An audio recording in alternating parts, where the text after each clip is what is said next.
Hey everybody.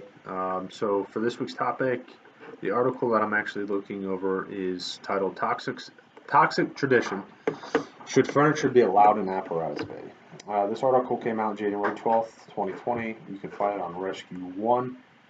In this article, they go over a study that they had involving Boston Fire Department and the City of Cincinnati Fire Department. And what they did basically was they tested certain furniture pieces that were in the bay, and they found that there were carcinogens found on the materials. So it makes sense because you have trucks going in and out all day long. You have the diesel particulates.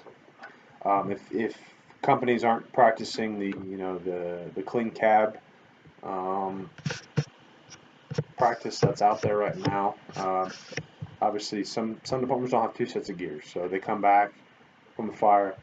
Even if they sprayed off, scrubbed off and stuff, you're still going to have some of those carcinogens. It's going to get in the atmosphere, and it's going to begin to collect on anything it can, really. So furniture is one thing, and that stuff doesn't get wiped off. Let's be honest. It doesn't get wiped off. It doesn't get clean.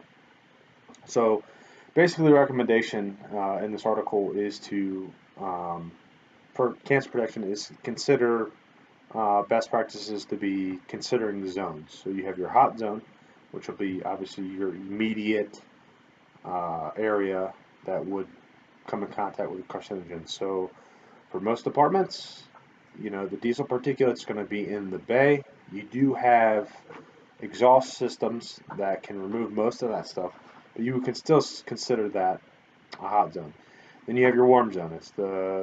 It's the compartment directly next to that. So for us at Deerfield, it's going to be our gear room. When we walk in, that's where all the gear's kept. But that also takes you also take into consideration if your gear's not washed properly, you're now making that a hot zone. So a lot of regulations have come out that I've actually read about that they're making it mandatory now for new constructed firehouses to have a hot zone, a warm zone, which would be considered that gear room. After that, you have a colder zone, which is most likely a hallway, and then you would have your living space. So then that would be the green or the cold zone. So really, that hallway is acting as a secondary warm zone. Um, the importance of this, obviously, with the cancer scare and the fire service today, we gotta do better. We gotta try to limit our exposures, and this is one way we can do it. Now, obviously, it is tradition. We still have furniture out in our base. We all sit around, sharing our stories, going over trainings and stuff like that. And after reading this article, it kind of presents a problem for me. I think that you know, since there is such a cancer scare, we got to do better. And the presumptive legislation that's out there for cancer presumption, it is a start, but not every state is federally. I wouldn't even say there's not even a federal regulation on it.